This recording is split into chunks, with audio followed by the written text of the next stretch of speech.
Hello and welcome everyone to VV studies. आज हम unit 3 पढ़ने वाले हैं जिसमें कि हम प्रोजेक्ट मार्केटिंग के बारे में बजटिंग पढ़ेंगे। अब बजटिंग क्या होती है, देखिए आप कोई भी अगर प्रोजेक्ट अंडरटेक करते हैं, मान लीजिए आपकी एक कंपनी है और आपको किसी एक क्लाइंट ने आपको कोई प्रोजेक्ट दिया है, तो उस प्रोजेक्ट की सबसे पहले आप उनको बजटिंग बनाओगे और उनको बजट बनाने से पहले आप खुद एक बजट बनाओगे कि आपको इस प्रोजेक्ट में कितना पैसा लगने वाला है। अब चाहे वो आपको खुद की कंपनी में खुद का प्रोजेक्ट हो या फिर आप किसी और के लिए प्रोजेक्ट बना रहे हैं, तो आपके लिए हमेशा प्रोसेस ये सेम रहने वाली है कि आपको सबसे पहले बजट डिसाइड करना पड़ेगा।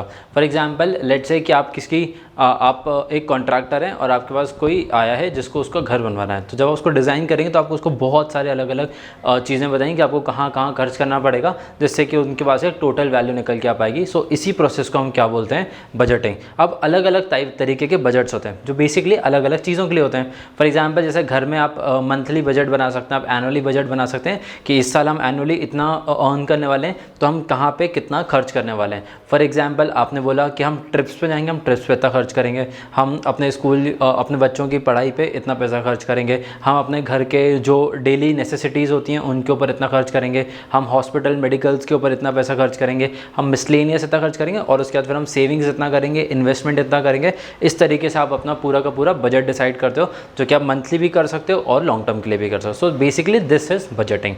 अब बजटिंग के अलग अलग टाइप्स क्या हो सकते हैं, तो पहले सबसे पहले हमने क्या किया कि बजटिंग को 4 कैटेगरीज में डिवाइड किया है। तो सबसे पहले हमने टाइम के बेसिस पे डिवाइड किया है कि आपका ड्यूरेशन क्या रहने वाला है बजटिंग का, उसके बेसिस पे। तो अगर हम 2 देखें तो that is long term and short term.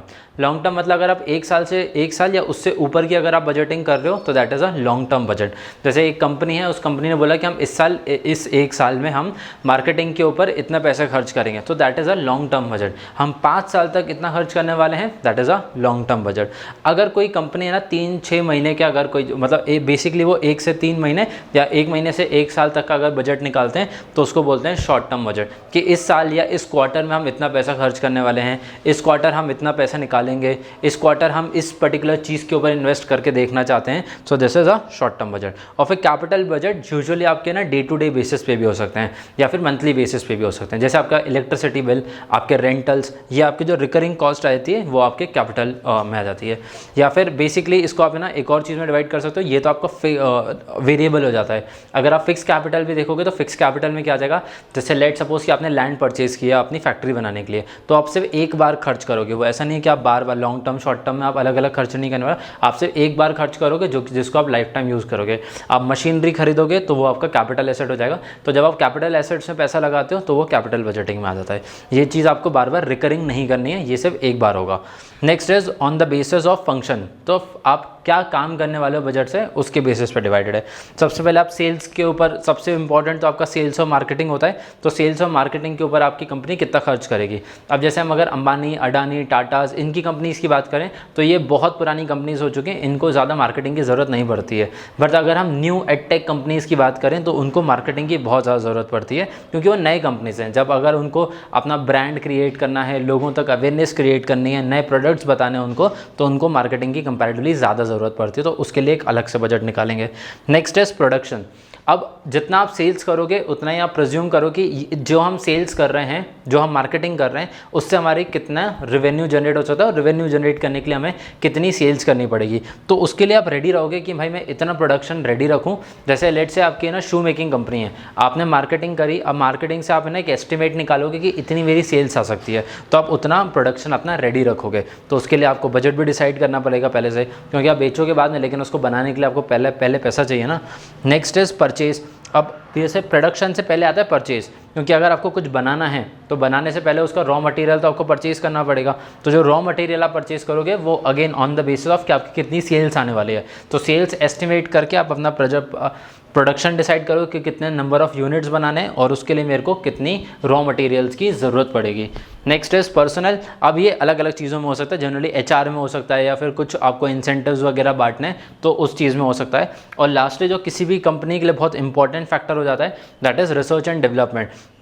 अगर जैसे हम बात करें फार्मास्यूटिकल कंपनीज़ के ऊपर, तो फार्मास्यूटिकल कंपनीज़ को कंटिन्यूसली रिसर्च करनी पड़ती है ताकि वो नए मेडिसिन्स, नए वैक्सीन्स और अलग अलग तरीके की चीज़ें बना सकें। जो साइंटिस्ट होते हैं अलग अलग कंपनीज़, अगर हम बड़ी बड़ी कंपनीज़ की बात करें तो एक R&D हमेशा एक डिपार्टमेंट बनाते हैं, और उस डिपार्टमेंट का काम क्या होता है कि हम आने वाले टाइम में पीरियड में हम क्या प्रोडक्ट्स लॉन्च करने वाले हैं। जैसे टेलीकॉम में अभी 5G आ चुका है, अभी वो 6G, 7G, 8G के ऊपर काम कर रहे होंगे।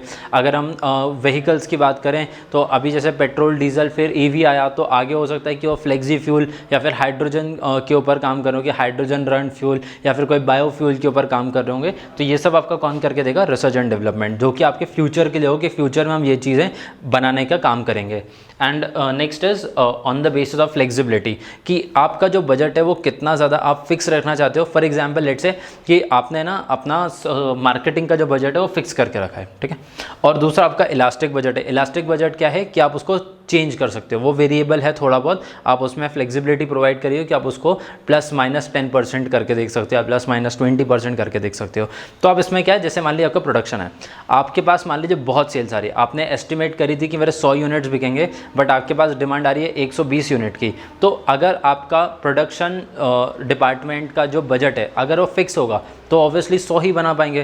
तो हमें उसको इलास्टिक बिहेवियर का बनाना पड़ेगा कि अगर डिमांड आ रही है तो हम 120 भी बना पाएँ, हम 130 भी बना पाएँ, और अगर मान लीजिए उतनी डिमांड नहीं आ रही है तो हम सप्लाई शॉर्ट कर सकते हैं और फिर उसके ऊपर कम खर्चा करेंगे। तो this is on the basis of flexibility. And last is other budgets. तो आपके सप्लीमेंट्री और जीरो बजट्स हो सकते हैं, मतलब वो किसी पर्टिकुलर कैटेगरी को बिलोंग नहीं कर रहे हैं, बट हाँ आप एक सरप्लस बजट बना के रखते हो कि इन केस अगर किसी भी डिपार्टमेंट को ज़रूरत पड़ गई। जैसे हमने ये इलास्टिक बोला, तो इलास्टिक में अगर किसी भी डिपार्टमेंट को एक्स्ट्रा पैसे की ज़रूरत पड़ गई, प्रोडक्शन वाले को अगर एक्स्ट्रा पैसे की ज़रूरत पड़ गई, तो फिर वो परचेज डिपार्टमेंट को बोलेगा कि भाई मेरे को और सामान दो, और रॉ मटेरियल्स दो। तो वो कहाँ से आएगा पैसे लेने? इस सप्लीमेंट्री बजट वाले के पास लेके आए, जिसके पास में एक एक्स्ट्रा पैसा पड़ा हुआ है, जो कि इन डिपार्टमेंट्स में अलग अलग टाइम पे जा सकता है। मान लीजिए जैसे किसी रॉ मटेरियल का प्राइस इंक्रीज़ हो गया, तो वो प्राइस इंक्रीज़ हो गया, आपका बजट खत्म हो गया, तो फिर आप किसके पास जाओगे? सप्लीमेंट्री बजट के पास जाओगे। Okay, so I hope this video is clear to you. Thank you for watching the video.